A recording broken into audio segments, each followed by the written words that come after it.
Welcome to video prime. YCP అధినేత మాజీ CM Jaganmohan Reddy గారు బుధవారం హైకోర్టులో క్వాష్ పిటిషన్ దాఖలు చేశారు. పల్నాడు జిల్లా సత్తెనపల్లి దగ్గర జరిగిన రోడ్డు ప్రమాదంలో జగన్మోహన్ రెడ్డి గారి మీద కేసు పెట్టిన విషయం తెలిసిందే.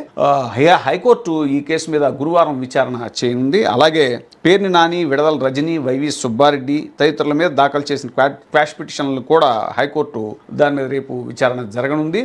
అసలు కారు ప్రమాదంలో ఒక యాక్సిడెంట్ జరిగి ఆ ప్రమాదంలో ఒక మనిషికి ఇది జరిగితే డ్రైవర్ మీద కేసు పెట్టడం కాకుండా ప్రయాణిస్తున్న వారి మీద కేసు పెట్టడం ఏంటని దీని మీద ఇప్పటికే చాలామంది మాట్లాడుకుంటున్నారు. ఇక ముందు బస్సులో యాక్సిడెంట్ జరిగితే బస్సు డ్రైవర్ మీద కాకుండా ప్రయాణికుల మీద కూడా కేసు పెడతారేమో అనేటువంటి వ్యాఖ్యానాలు కూడా బయట వినిపిస్తున్నాయి.